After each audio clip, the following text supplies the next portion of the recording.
साल 1983 में केविन नाम के एक आदमी ने एक वर्चुअल दुनिया बनाई जिसे ट्रॉन सिस्टम कहा जाता है। इसी सिस्टम के एक हिस्से को ग्रिड कहते हैं, जहां पर किसी भी तरह के एक्सपेरिमेंट को असल दुनिया के मुकाबले बहुत तेजी से किया जा सकता है। केविन ने किसी तरह अपने शरीर को भी इसी दुनिया में अपलोड कर दिया था। अब कहानी साल 2025 में पहुंची। अब हम डिलिंजर सिस्टम्स कंपनी के मालिक जूलियन को देखते हैं, जिसने ग्रिड के ऊपर एक सुपर सोल्जर प्रोग्राम बनाया था जिसका नाम है एरिस। सालों की ट्रेनिंग के बाद एरिस अब इतना ताकतवर हो चुका था कि वो एक समय पर बहुत सारे दुश्मनों से लड़ सकता है। एरिस को जूलियन अपनी कंपनी का हुक्म का इक्का समझता है। अब उसने इन्वेस्टर्स के लिए एक खास प्रेजेंटेशन रखी। सभी इन्वेस्टर्स ने जब सेफ्टी ग्लासेस पहन लिए तो एक बहुत बड़ी मशीन एक्टिवेट हुई जिसने कई लेजर्स की मदद से कमरे के बीचों बीच एक टैंक बना दिया। ये टैंक आधुनिक हथियारों से भरा हुआ था, किसी भी तरह के युद्ध में जाने के लिए बिल्कुल तैयार। जूलियन ने इन्वेस्टर्स को बताया कि इस टैंक को मैंने ग्रिड सिस्टम के अंदर बनाया है और लेजर्स के जरिए असल दुनिया में लाया गया है। अब ये एक बार बना दिया ना, इसको जितनी मर्जी बार कॉपी कर लो। हम कुछ ही मिनटों में इस टेक्नोलॉजी से बहुत सारे टैंक बना सकते हैं, दुनिया की किसी भी फौज को हरा सकते हैं। साथ ही उसने अपने फौजी एरिस को दिखाया जो कि टैंक के अंदर से निकला। उसने बताया कि एरिस बहुत ज्यादा ताकतवर है, उसका पूरा कंट्रोल उनके पास है तो वो गद्दारी नहीं कर सकता। अगर लड़ाई में एरिस मर भी गया तो फर्क नहीं पड़ता, हम 2 मिनट में दूसरा प्रिंट कर देंगे। तभी बाहर से बिजली कड़कने की आवाज आई तो एरिस ने सबसे कहा कि जल्द ही बारिश होने वाली है। ये सुनकर सब लोग हंस पड़े। इन्वेस्टर्स जूलियन की प्रेजेंटेशन से बहुत खुश हुए और उसके साथ काम करने को सारे तैयार हो गए। इन्वेस्टर्स के जाने के बाद एरिस बाहर गया और बारिश में एक जुगनू को देखकर हैरान हो गया, क्योंकि उसने पहले कभी असल दुनिया में ये सब कुछ महसूस नहीं किया था। तभी अचानक एरिस और टैंक दोनों टुकड़ों में टूटकर गायब हो गए और ये पता चला कि असल दुनिया में ये प्रोग्राम सिर्फ 29 मिनट तक ही टिक पाएंगे। जूलियन की माँ एलिजाबेथ ने उसे चेतावनी दी कि इन्वेस्टर्स को ऐसे धोखा देना ठीक नहीं होगा, उन्हें बता दो कि 29 मिनट बाद सब गायब हो जाएगा। लेकिन जूलियन ने अपनी माँ को बताया कि मैं परमानेंस कोड को ढूंढ लूंगा। परमानेंस कोड मिलते ही उसके प्रोग्राम हमेशा के लिए असल दुनिया में रह सकेंगे। मगर एलिजाबेथ ने उसे याद दिलाया कि 6 महीने के अंदर अंदर कुछ तो करना होगा तुम्हें, वरना ये इन्वेस्टर तुम्हें कच्चा चबा जाएंगे। ट्रॉन सिस्टम के इन्वेंटर केविन ने परमानेंस कोड को कहीं छुपा रखा था ताकि कोई भी इंसान ग्रिड में खतरनाक चीजें बनाकर उन्हें असल दुनिया में हमेशा के लिए ना ले आए। और ये कोड कहाँ है कोई नहीं जानता। इसके बाद हम अलास्का में ईव नाम की लड़की को देखते हैं जो कि केविन की ही बेटी है। वो एक प्राइवेट स्टेशन में पहुंची जो कि केविन ने ही बनाई थी। फिर बाद में उसकी बहन टेस ने इस जगह का इस्तेमाल किया, लेकिन फिर बाद में उसकी मौत कैंसर से हो गई। ईव ने जैसे ही कंप्यूटर चलाया उसे टेस का एक मैसेज मिला जिसे देखकर वो बहुत भावुक हो गई। कुछ देर बाद उसका दोस्त सेथ भी वहाँ पर आ गया। टेस ने अपनी पूरी जिंदगी परमानेंस कोड ढूंढने में लगा दी थी और अब ईव और सेथ मिलकर उसके इस मिशन को आगे बढ़ाने वाले थे। 4 दिनों तक जमा देने वाली सर्दी में रहते हुए उन्होंने ढेर सारे पुराने डेटा को छान मारा। आखिर में उन्हें डीएनए की शेप का एक अजीब सा कोड मिला। उस कोड को टेस्ट करने के लिए उन्होंने ग्रिड के अंदर एक संतरे का पेड़ डिजाइन किया और फिर लेजर्स की मदद से उसे असल जिंदगी में ले आए। उन्होंने बड़े ध्यान से स्टॉप वॉच चलाई, ये देखने के लिए कि 29 मिनट बाद भी पेड़ रहेगा या नहीं, लेकिन उस पेड़ का कुछ नहीं बिगड़ा। उधर एरीज फिर से ग्रिड में जागा, लेकिन इस बार वो बहुत डरा हुआ था। उसके दिमाग से जूलियन की बातें जा नहीं रही थी जब वो एरीज के लिए बोल रहा था कि अगर ये तबाह भी हो गया तो दूसरा बना लेंगे। उसकी दूसरी कमांडर एथीना ने पूछा कैसी रही दूसरी दुनिया की सैर। एरीज ने उसे बताया कि बारिश तो कुछ अलग ही महसूस हो रही थी। एथीना को उसकी बातें समझ नहीं आई क्योंकि वो कुछ महसूस थोड़ी कर सकते हैं, वो लोग इंसान थोड़ी हैं। अगली रात एनकॉम कंपनी ने अपनी लेटेस्ट गेम के लॉन्च के लिए एक बड़ा इवेंट रखा। उनका चीफ टेक्नोलॉजी ऑफिसर अजय बहुत परेशान है और ऊपर से मीडिया भी इवेंट से उसके गायब होने की खबर पूरे शहर में फैला रहा था। इसी बीच एलिजाबेथ को पता चला कि जूलियन एनकॉम को हैक करने वाला है, क्योंकि वो जानता है कि ईव भी परमानेंस कोड के पीछे लगी हुई है। एलिजाबेथ ने कहा कि ये बहुत रिस्की है, रहने दो, लेकिन जूलियन ने अपनी माँ की बात को नजरअंदाज कर दिया और अपनी फौज को भेज दिया ईव की यूजर फाइल्स चुराने के लिए।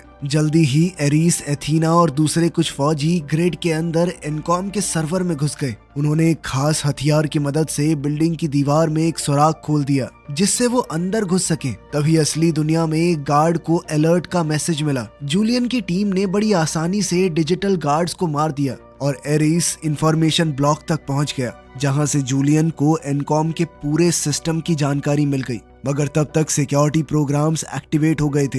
एरिस का ध्यान एक वीडियो में चल रहे इंटरव्यू पर पड़ा जिसमें ईव ग्रिड के अंदर डिजाइन किए गए प्रोग्राम्स और इंसानियत के बीच के रिश्ते पर बहुत अच्छी सोच रखती है। उसकी बातें जूलियन जैसी नहीं थी कि मर गए दोबारा बना देंगे। लेकिन तभी एरिस को दोबारा अपना मिशन याद आया और वो जल्दी से फाइल्स बटोरने लगा। लेकिन जैसे ही टीम बाहर निकलने की कोशिश करने लगी, एनकॉम की सिक्योरिटी उन्हें रोकने पहुंच गई और फिर एक जबरदस्त लड़ाई शुरू हो गई। एनकॉम के पास बहुत सारे फौजी थे, लेकिन एरिस और उसकी टीम किसी भी फौज को मिटाने के लिए तैयार थे। उन्होंने बड़ी आसानी से गार्ड्स को हरा दिया और वहां से निकलने लगे। लेकिन एरिस पीछे रह गया जब उसे पता चला कि उसका एक साथी अभी भी लड़ रहा है। दरअसल उसे चोट लग गई थी। तभी एथीना ने कहा कि ये दोबारा जिंदा हो जाएगा, कोई फर्क नहीं पड़ता। लेकिन एरिस उसे बचाने चला गया। उसने जबरदस्त तरीके से गार्ड्स के वार से बचते हुए उन्हें मार दिया और अपने साथी को बचा लाया। जूलियन इस बात से बहुत परेशान होने लगा कि उसके सोल्जर्स को इतना टाइम लग रहा है और साथ ही उसके सर्वर पर काफी लोड आ चुका था।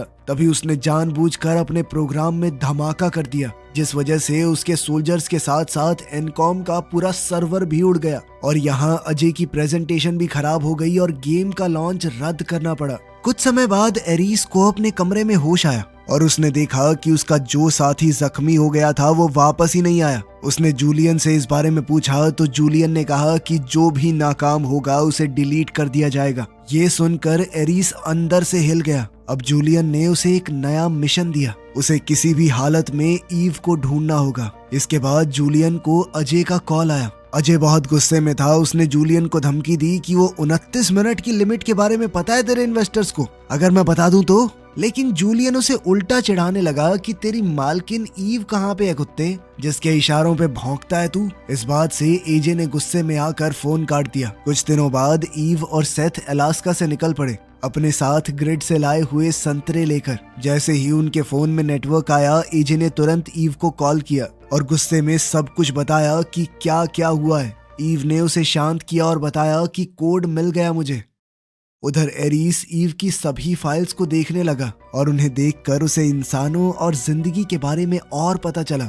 उसे अब खुशी और दुख जैसी फीलिंग्स समझ में आने लगी थी। उधर जूलियन को असल दुनिया में ईव की लोकेशन का पता चल गया तो वो तुरंत एरिस और एथीना को कुछ बाइक्स के साथ ग्रिड से असल दुनिया में ले आया और उन्हें मिशन दिया कि 29 मिनट के अंदर अंदर ईव को ढूंढना है। दूसरी तरफ ईव एक प्राइवेट एयरपोर्ट से बाइक पर निकली। सड़क पर लगे कैमरास से जूलियन को उसकी लोकेशन मिली थी और तभी एरिस और एथीना उसके पीछे लग गए। ईव को जैसे ही पता चला कि कोई उसका पीछा कर रहा है तो उसने अपनी स्पीड बढ़ा ली, जिससे पुलिस का ध्यान भी उसके ऊपर गया। जब पुलिस ईव का पीछा करने लगी तो एरिस ने अपनी बाइक से लेजर बीम चलाकर पुलिस की गाड़ी को 2 टुकड़ों में काट दिया। ईव ने अपनी स्पीड और तेज कर ली, लेकिन एथीना उसके बहुत करीब आ गई। मगर ईव ने अचानक से अपनी बाइक घुमाई और दूसरे हाईवे पर चढ़ गई। तभी एक बस अचानक से रुकी और पूरा रोड ब्लॉक हो गया और वहीं एरिस पीछे ही रह गया। लेकिन एथीना ने पीछा करना जारी रखा और ईव का पीछा करते हुए वो एक पार्किंग गैराज में पहुंच गई। ईव कुछ गाड़ियों के पीछे छुप गई और जैसे ही एथीना रैंप पर आई, ईव ने अपनी बाइक उस पर फेंक कर उसे गिरा दिया। तभी एरिस को अलर्ट मिला कि एथीना के ऊपर हमला हुआ है। वो जल्दी से बाइक भगाकर उस लोकेशन की तरफ पहुंचा। वहीं एथीना जल्द ही संभल कर रैंप पर चढ़ने लगी, लेकिन वहीं ईव उसकी बाइक चुरा कर तुरंत वहां से निकल पड़ी। जैसे ही वो सड़क पर निकली, एरिस भी वहां पहुंच चुका था और वो दोबारा से उसके पीछे लग गया। उसने ईव को रोकने के लिए लेजर बीम का इस्तेमाल किया, पर ईव जैसे तैसे बच गई। हालांकि इस पकड़ा पकड़ी में कई गाड़ियों के एक्सीडेंट हो गए एरीज पूरी रफ्तार से ईव का पीछा कर रहा था, लेकिन अचानक से उसके सामने एक गाड़ी आ गई। गाड़ी के अंदर एक बच्चा था और एरीज उसे देखकर रुक गया। इसी बहाने ईव को आगे बढ़ने का मौका मिल गया। इस सारी घटना को जूलियन अपनी स्क्रीन पर देख रहा था और अपने इन फौजियों की नाकामी से नाराज होकर अपने कुछ लोगों को भी उसने ईव के पीछे भेज दिया। बहुत सारे बटन ट्राई करने के बाद ईव ने अपनी बाइक पर लेजर बीम एक्टिवेट कर दी, लेकिन एरीज बड़ी आसानी से उस लेजर बीम से बच गया।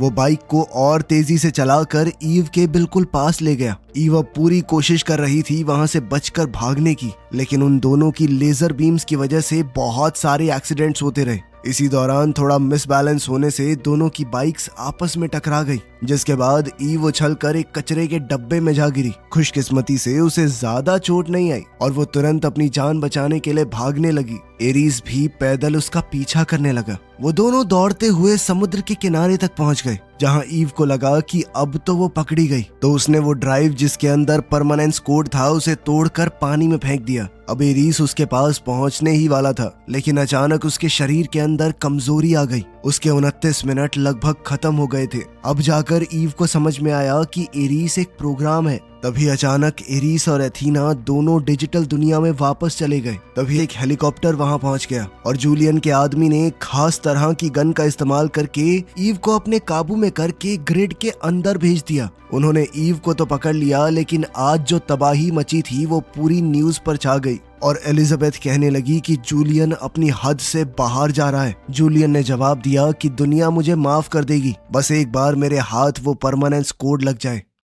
उधर ग्रिड के अंदर एरीस और एथीना ईव का डिजिटलाइजेशन प्रोसेस पूरा करते हैं और आखिर में उन्होंने एक आइडेंटिटी डिस्क देकर उसे एक्टिवेट कर दिया। वो जानते थे कि परमानेंस कोड अब ईव के अंदर छुपा हुआ है, क्योंकि ईव ने एक बार उसे देखा ही हुआ है। लेकिन थोड़ी जांच करने पर पता चला कि कोड को जबरदस्ती निकालने से ईव की जान चली जाएगी। एथीना को तो इस बात से कोई फर्क नहीं पड़ा, लेकिन एरीस ने फौजियों को रोक दिया और जूलियन को अपनी चिंता के बारे में बताया। इस पर जूलियन कहने लगा कि तुम्हारा काम है जो मैंने कहा है वो बिना किसी शिकायत के करना, ठीक है? मुझे वो कोड किसी भी हालत में चाहिए, फिर चाहे ईव के साथ कुछ भी हो। ये सब सुनने के बाद भी एरीस ने कमरे में जाकर झूठ कह दिया एथीना से कि जूलियन अभी किसी काम में बिजी है, इसीलिए हमें नए ऑर्डर्स आने तक रुकना होगा। इतना कहकर एरीस ने सबको वहां से भेज दिया, लेकिन एथीना ने तुरंत जूलियन को कांटेक्ट करके बताया कि एरीस में कुछ खराबी आ गई है, वो अजीबोगरीब बातें कर रहा है। इस पर जूलियन ने उसे ऑर्डर दिया कि कोड ले आओ और एरीस और ईव दोनों को मार दो।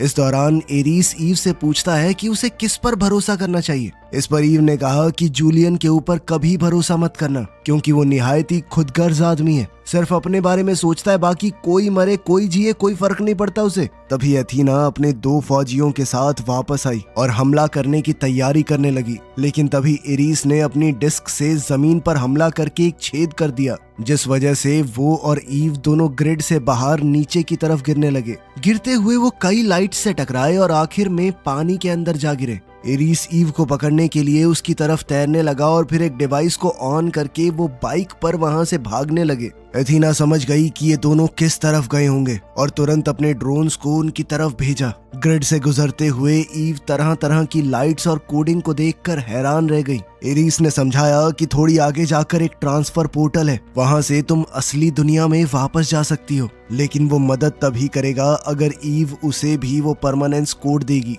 उसने वादा किया कि मैं जूलियन की मदद नहीं करूंगा, मुझे वो कोड अपने लिए चाहिए। जल्द ही ड्रोन्स उन तक पहुंच गए और लेजर बीम्स को एक्टिवेट कर दिया गया। तभी एरीस ने बाइक के आसपास एक सुरक्षा कवच बना दिया और एक बड़ी छलांग मारकर एरीस ने ड्रोन्स को पीछे छोड़ दिया। ईव ने भी आखिरकार उसकी शर्त मान ली कि मैं तुम्हें कोड दे दूंगी। जब ड्रोन्स फिर से करीब आए तो एरीस ने अपनी डिस्क की मदद से एक गुफा को तबाह कर दिया और एक बड़ा सा धमाका हुआ, लेकिन एरीस तेजी से ड्राइव करते हुए गिरते हुए मलबे से बच निकला और दोनों समय रहते पोर्टल में कूद गए। अब डिलिंजर ऑफिस में लेजर डिवाइस ने एरीस और ईव को रियल वर्ल्ड में बना दिया। जूलियन ने अपने आदमियों को भेजा कि जल्दी से इन दोनों को पकड़ो, लेकिन एरीस ने कुछ ही सेकंडों में सबको मार दिया। जूलियन की चीख चिल्लाहट को इग्नोर करते हुए वो दोनों एक वैन चुराकर गेट्स तोड़ते हुए वहां से भागे। गुस्से में जलता हुआ जूलियन एथीना को भी असल दुनिया में ले आया और उसे कहा कि अब एरीस की जगह तुम कमांडर हो।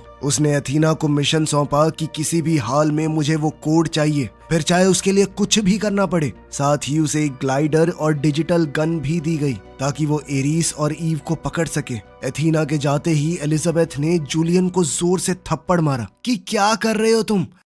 रोड पर ईव ने एरिस को बताया कि उसने वो कोड केविन की पुरानी फाइल्स में ढूंढा था, मतलब कि कोड की एक कॉपी केविन के पुराने सिस्टम में भी होगी। लेकिन एरिस ने हिसाब लगाया कि इस पुरानी सी वैन में हम एनकॉम ऑफिस 29 मिनट में तो नहीं पहुंच पाएंगे। तभी वो लोग एक पेट्रोल पंप पर रुके और ईव ने क्लर्क को फोटो मैगजीन में अपना चेहरा दिखाते हुए कहा कि देख मैं फेमस हूँ, मुझे एक बार अपना फोन दे दे, बाद में बहुत पैसे दूंगी। उसने सेथ को कॉल करके कहा कि ऑफिस के अंदर एक डिजिटलाइजिंग गन लेकर उसका इंतजार करे। साथ ही उन्होंने क्लर्क की तेज भागने वाली गाड़ी भी ले ली। ईव ने उस आदमी से वादा किया कि मैं तुम्हें बहुत सारे पैसे दूंगी, चिंता मत करो। गैस स्टेशन के सिक्योरिटी कैमरास पर उनकी गाड़ी दिख गई, जिससे एथीना ने उनकी लोकेशन का पता लगा लिया। एरिस गाड़ी को बहुत तेज चलाने लगा, लेकिन उसके जबरदस्त रिफ्लेक्सेस की वजह से वो आसानी से सारी गाड़ियों से बचकर निकलता रहा। सफर के दौरान उसने ईव को बताया कि मैं तुम्हारे बारे में लगभग सब कुछ जानता हूँ, क्योंकि मैंने तुम्हारी सारी फाइल्स पढ़ी हैं, तुम्हारे परिवार के साथ तुम्हारे भेजे हुए मैसेज तक पढ़े हैं। ईव ने उसे बताया कि प्यार और दुख इंसानी जिंदगी का हिस्सा है। एरिस भी समझ गया कि ईव अपनी बहन के काम को इसलिए जारी रखना चाहती है ताकि वो उससे जुड़ी रह सके। एनकॉम ऑफिस के बाहर पहुंचकर एरिस ने जल्दी से गाड़ी पार्क करने के चक्कर में ठोक दी। वो दोनों सेथ से मिले और तेजी से म्यूजियम फ्लोर की तरफ भागते हुए गए, जहां पर केविन का पुराना सिस्टम एग्जीबिशन में लगा हुआ था। जैसे ही ईव को कोड मिला, सेथ ने डिजिटलाइजिंग गन को जोड़ना शुरू कर दिया, लेकिन इससे पहले वो एरिस को कोड दे पाते एथीना वहां पहुंच गई। उसने तुरंत हमला नहीं किया और एरिस समझ गया कि ये बस इस बात का इंतजार कर रही है कि मेरे 29 मिनट खत्म हो जाएं। एरिस ने कहा कि प्लान को थोड़ा बदलना पड़ेगा, मेरे बिना तुम दोनों इससे लड़ नहीं पाओगे। वो खिड़की से कूद गया ताकि एथीना से लड़ सके, लेकिन ईव एरिस को मरने नहीं देना चाहती थी। उसने गन को एक्टिवेट कर दिया और एरिस को केविन की ग्रिड में भेज दिया। अब एथीना खिड़की तोड़कर अंदर घुस गई। उसने देख लिया कि एरिस को ग्रिड में भेज दिया गया है, इसीलिए उसने बंदूक को भी बीच से काट दिया ताकि वो वापस ना आ सके। सेथ ने उस पर हमला करने की कोशिश की, लेकिन एथीना ने एक मुक्का मारकर उसे दूर फेंक दिया। सेथ अब आर्केड मशीन से टकराकर बेहोश हो गया। ईव भागने की कोशिश करने लगी और उधर एथीना हर एक मशीन को तबाह करते हुए उसका पीछा कर रही थी। आखिरकार एथीना ने ईव को घेर लिया, लेकिन तभी छत से पानी गिरने लगा। अपने शरीर पर पानी के एहसास ने उसे बिल्कुल उलझा दिया। इसी उलझन की वजह से उसका टाइम खत्म हो गया और वो ग्रिड में वापस चली गई। लेकिन जूलियन के होश उड़ गए ये जानकर कि एथीना ने खुद ब खुद लेजर्स की मदद से अपने आप को असल दुनिया में वापस भेज दिया था। वो उस पर चिल्लाने लगा कि रुक जाओ, मैंने तुम्हें बुलाया। तभी एलिजाबेथ उसके पास आई ये बताते हुए कि बोर्ड ने तुम्हें हटा दिया है, तुम्हें कंपनी से निकाल दिया गया है, पूरी कंपनी का कंट्रोल अब मेरे पास है। उसका पहला फैसला था कि इस प्रोजेक्ट को बंद कर दिया जाए, लेकिन एथीना ने बिना वक्त गवाए अपनी डिस्क से एलिजाबेथ को मार दिया।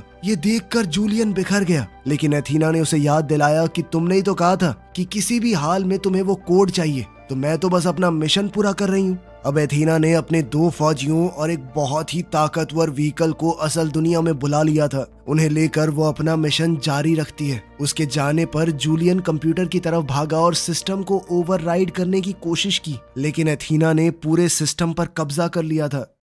उधर एनकॉम ऑफिस में अजय तबाही देखकर हैरान रह गया। ईव ने उसे पूरा सच बताया और कहा कि इस बंदूक को जल्दी से ठीक करो, यही हमारा आखिरी चांस है। तभी उन्हें दूर से एथीना आती हुई नजर आई और ईव समझ गई कि जब तक डिलिंजर सिस्टम्स के सर्वर चल रहे हैं, एथीना बार बार वापस आती रहेगी। उसने अजय से कहा कि एथीना की गिराई हुई बंदूक का इस्तेमाल करके डिलिंजर सिस्टम्स के सर्वर्स को हैक करे और उनकी ग्रिड को बंद कर दे। सड़क पर लोग एथीना को देखकर उससे घबराने लगे। पुलिस का एक हेलीकॉप्टर उसे रोकने के लिए आया, लेकिन एथीना ने खतरनाक लेजर्स का इस्तेमाल करके उसे हवा में ही उड़ा दिया। कुछ ही देर में फौज ने अपने फाइटर जेट्स भेजे, लेकिन वो भी कुछ ही सेकंडों में गिरा दिए गए। ईव सड़क पर भाग रही थी, इसलिए एथीना ने बहुत सारी ट्रैकिंग मिसाइल्स उसकी तरफ भेज दी। बेचारी ईव कुछ मिसाइलों से तो बच गई, लेकिन फिर कुछ ड्रोन्स ने उसके इर्द गिर्द घूमकर रोशनी का एक घेरा बना दिया, जिसके अंदर से वो निकल नहीं सकती थी।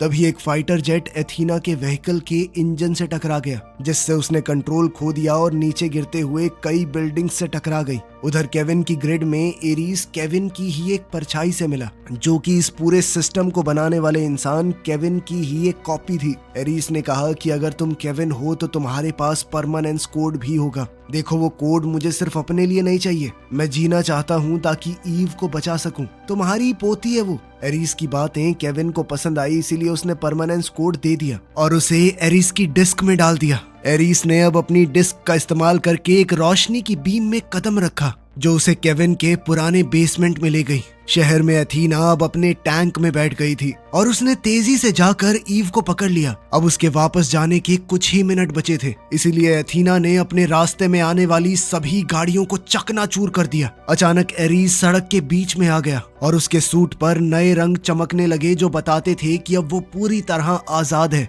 एरीज ने अपनी डिस्क को टैंक पर फेंका, जिससे टैंक ने कंट्रोल खो दिया और क्रैश होकर टुकड़े टुकड़े हो गया। अब एरीज भागकर ईव के पास गया और देखा कि वो ठीक है। उधर एथीना फिर से सोल्जर्स प्रोग्राम के साथ वापस आ गई और तीनों एरीज पर हमला करने लगे। ये लड़ाई बहुत मुश्किल थी क्योंकि वो सब भी एरीज की तरह ही ताकतवर थे, लेकिन एरीज ने दोनों सोल्जर्स को गिरा दिया। हालांकि इस प्रोसेस में उसकी डिस्क गिर गई। अब उन दोनों से लड़ने के बाद वो काफी कमजोर हो गया था और एथीना उस पर हावी होने लगी। जब वो एरीज को मारने ही वाली थी, तब ईव ने ऐन वक्त पर डिस्क उसकी तरफ फेंक दी। एरीज ने जैसे ही डिस्क का इस्तेमाल किया हमले को रोकने के लिए, एथीना का हथियार बीच से टूट गया। फिर एरीस और एथीना दोबारा से लड़ने लगे और इस बार एरीस उस पर हावी होने लगा। उसने एथीना का हाथ काट दिया और वो उसे खत्म करने ही वाला था, लेकिन तभी अजय ने डिलिंजर सिस्टम को हैक करके उनकी ग्रिड को ही उड़ा दिया, जिसके बाद शहर में डिलिंजर सिस्टम्स की मिसाइल ऊपर से ही गिरने लगी और एरीस ने एथीना को पकड़ कर रखा जब तक वो बिखर कर धूल नहीं बन गई। इसके बाद एरीस ने ईव से कहा कि ग्रिड सिस्टम को तुम्हारी जरूरत है, और फिर वो पुलिस के पहुंचने से पहले ही वहां से गायब हो गया। बाद में मीडिया ने इस इंसिडेंट को कवर किया और डिलिंजर सिस्टम्स के ऊपर कई केस लगे। पुलिस अब जूलियन को गिरफ्तार करने के लिए उसके ऑफिस में पहुंच गई, लेकिन इतने में जूलियन ने खुद को ग्रिड के अंदर भेज दिया ताकि वो गिरफ्तारी से बच सके। कुछ हफ्ते गुजरते हैं और अब ईव परमानेंस कोड का इस्तेमाल करके दुनिया की मदद करती है। सिर्फ एक बटन दबाने पर खाना और दवाइयां असल दुनिया में आने लगी। फिर एक दिन उसे एरीज का पोस्ट कार्ड मिला। वो पूरी दुनिया घूम रहा था इंसानियत को समझने के लिए। वीडियो पसंद आई तो लाइक कर देना, चैनल को सब्सक्राइब कर लेना। मिलते हैं अगली वीडियो में।